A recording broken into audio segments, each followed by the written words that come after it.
Meus amigos, no nosso bate-papo de hoje a gente vai falar sobre alguns assuntos extremamente importantes, coisas que estão acontecendo no nosso país que poucas pessoas estão, pelo menos, entendendo o que está acontecendo. A gente vai falar sobre, primeiro, sobre a reforma tributária, que a gente já sabe que foi aprovada, o presidente já assinou e a partir de 2024 ela começa a ser implementada aqui no nosso país. A gente já discutiu amplamente a reforma tributária aqui no nosso canal, a gente já apresentou o ponto positivo, os pontos negativos. E no apagar das luzes, meus amigos, o Fernando Haddad ele colocou um projetinho no meio do bolo que estava sendo assinado, esse projetinho que sequer foi discutido ou foi aprovado na Câmara dos Deputados ou no Senado. Pois é, foi no meio do bolo, já assinou e agora que a gente está vendo o que está acontecendo, a loucura que foi implementada ali e, obviamente, o que isso significa com esse projetinho? Aumento de impostos. Mesmo com todo esse esforço arrecadatório do governo, criando taxação de compras internacionais, taxação das apostas esportivas, taxação de aplicativos, taxação para tudo quanto é que é lado que estão criando, né? E também com essa reforma tributária, mesmo com todo esse esforço arrecadatório, o que está acontecendo? Uma queda na arrecadação de impostos. Só para você ter uma ideia, em comparação com o mesmo período do ano passado, teve uma queda de 0,66%, que parece que é pouco, mas são muitos bilhões de reais a menos no caixa do governo. E olha só que combinação explosiva, né? Esforço arrecadatório, queda na arrecadação e o que o governo está fazendo? Ele está aumentando ainda mais os seus gastos. Só para você ter uma ideia, o rombo nas contas públicas, aquele gasto que é a mais do que o governo já tem para gastar, né? Esse rombo já é o equivalente a quase 2% do PIB de 2023, ou seja, quase 2% é para cobrir esse rombo, esse buraco nas contas públicas. Pois é, a gente precisa estar de orelha em pé, precisa entender exatamente o que está acontecendo, porque isso vai impactar diretamente na nossa mesa a partir de 2024. Fica comigo até o final do conteúdo para você entender exatamente o que está por trás desses números. Mas antes de entrar a fundo aqui no conteúdo, eu preciso te dizer também que existe um número extremamente importante aqui no nosso canal que eu preciso te apresentar. Nessa seção aqui, ó, o YouTube me mostra que 78% das pessoas que acompanham os nossos conteúdos não estão inscritos no canal. Então tem 78% de chance de você que acompanha os nossos conteúdos, gosta dos nossos conteúdos, de não estar inscrito no canal. Então eu quero te pedir para você se inscrever aqui no canal, ativar o sininho, assim você ajuda muito o nosso canal. A nossa meta era chegar na casa dos 50%, mais de 80% não eram inscritos, a gente conseguiu diminuir isso aqui, mas agora a gente precisa dar mais um gás, né, para ver se a gente consegue chegar até o final do ano com a meta de 50%, o que está muito distante, mas não vai deixar da gente fazer o que tem que ser feito, né? Então se inscreva aqui no nosso canal e ative o sininho também. E você que já é inscrito no canal, confere se a sua inscrição está ativa, porque muitas pessoas têm relatado que estão perdendo a inscrição. Eram inscritos e agora não estão mais inscritos. Então, confere aqui embaixo, veja se você realmente está inscrito no canal, beleza? Olha essa matéria que saiu aqui no Valor Econômico, agora no dia 20 de dezembro. A alteração na Câmara permite cobrar imposto sobre imposto. Aonde? Exatamente nessa reforma tributária, meus amigos.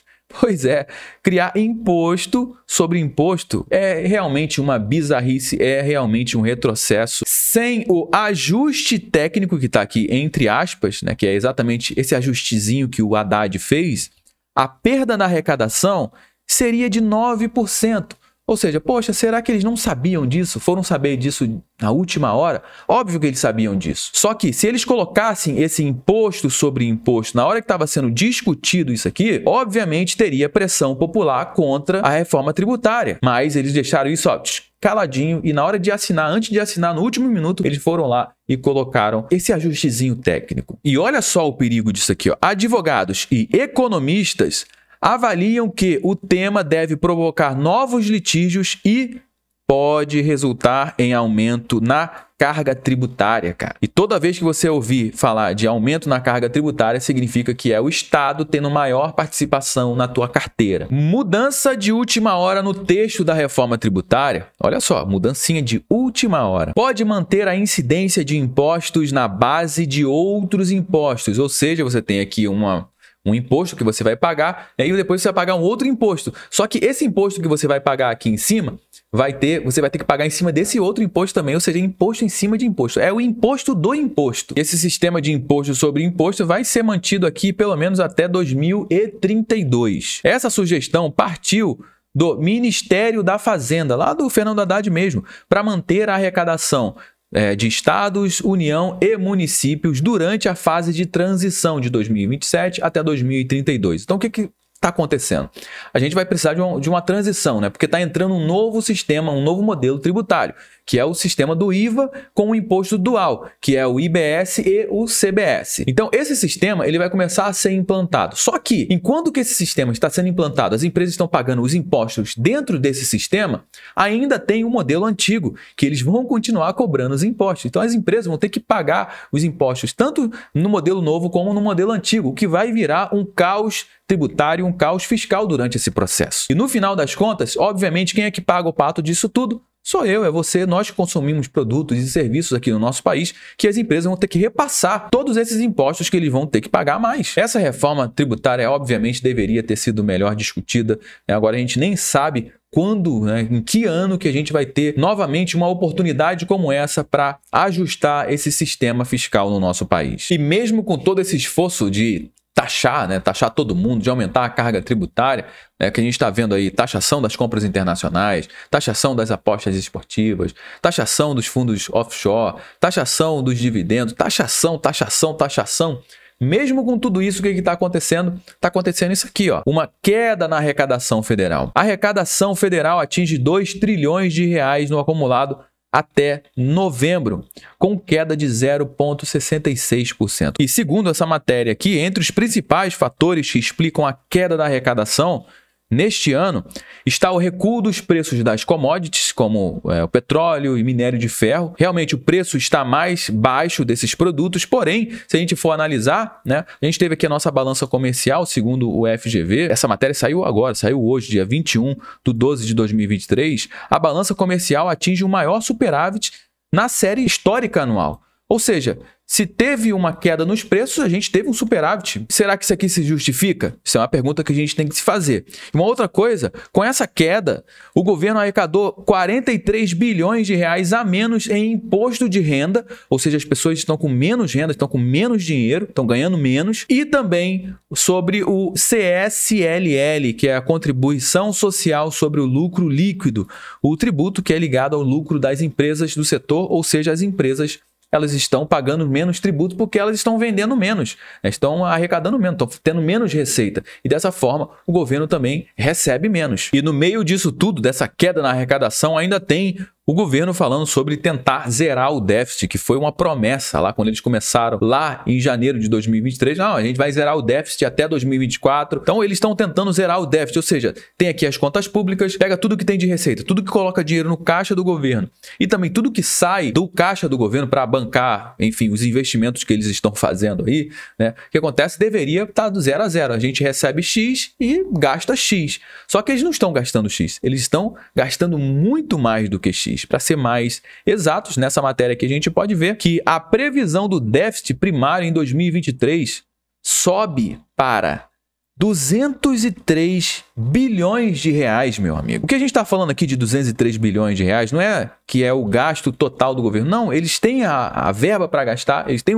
a verba para manter as coisas funcionando, só que eles estão gastando 203 bilhões de reais a mais. E aí a gente se pergunta, para onde é que está indo esse dinheiro? Estão investindo em quê? Qual é a justificativa desse gasto, dessa farra com o dinheiro público? E esse buraco, ele representa 1,9% do PIB, tudo que a gente vai produzir agora em 2023, 1,9%, ou seja, quase 2%, vai ser para cobrir rombo em gasto público, cara. E se a gente for olhar o modelo econômico que o PT está tomando aqui, eles estão repetindo exatamente os mesmos erros que eles cometeram lá no passado. Que é o quê? É exatamente esse, um aumento exacerbado dos gastos públicos, queda na arrecadação, diminuição na taxa de juros. E esse daqui é um ambiente perfeito para dar um problema sério no nosso país. Exatamente os mesmos erros que a gente cometeu no passado, a gente está cometendo agora, logo no primeiro ano de 2023. O que será de 2024, hein? Será que as pessoas estão satisfeitas com tudo isso que está acontecendo? Será que as pessoas são realmente tão burras que não conseguem entender o que está acontecendo? Queria saber, inclusive, da sua opinião. O que você acha disso tudo que está acontecendo? Comenta aqui embaixo, dá uma pausa aqui nesse vídeo e comenta aqui embaixo, que é muito importante a gente entender o que você acha disso tudo. Falando nisso, né, vamos falar aqui da avaliação do trabalho de Lula. Será que as pessoas estão gostando de tudo que está acontecendo?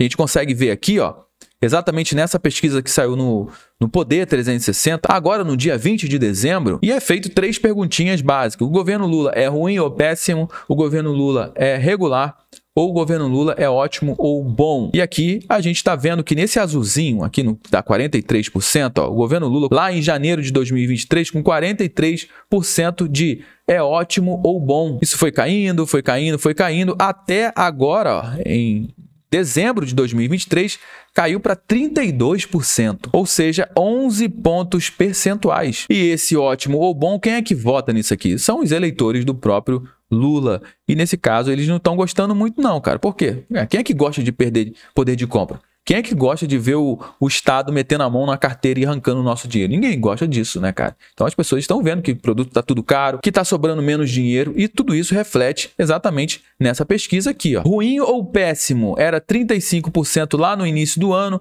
continuou 35%, caiu para 32%, foi para 36% e agora está 35%. Então, 35% das pessoas estão falando assim, ó, esse governo está ruim ou péssimo. E 28% está dizendo que o governo Lula está regular. Qual é a sua opinião sobre a avaliação do trabalho do Lula? Deixa aqui nos comentários também. Agora vamos para a aprovação do Lula. Como é que está a imagem do Lula? No início do ano existia uma diferença de 13 pontos percentuais, porque 52% dizia que aprovam e 39% diziam que não aprovam, tá vendo? Só que nesse exato momento, um ano depois, o que aconteceu? Está acontecendo um empate técnico. Por quê? Caiu de 52% para 46% o número de pessoas que aprovam o governo Lula. E aumentou aqui o número de pessoas que desaprovam o governo Lula. Bom, com tudo isso que está acontecendo, só resta a gente ficar com as nossas orelhas em pé em 2024, antenado a tudo que está acontecendo. Por quê? Porque não vai ser fácil. Bom, agora eu quero saber a sua opinião. Você sabe muito bem que o nosso bate-papo não finaliza quando o vídeo acaba. Deixe o seu comentário aqui embaixo. É importante demais a gente saber o que você acha disso tudo que está acontecendo no nosso país, como é que está a sua situação financeira, da sua família, como é que está aí o seu bairro, a sua cidade. É importante você deixar o seu feedback aqui pra gente também. Se você gostou desse conteúdo, deixe o seu like e se inscreva aqui no nosso canal também. Eu me chamo Josué Aragão. Um grande abraço e a gente se vê no nosso próximo bate-papo.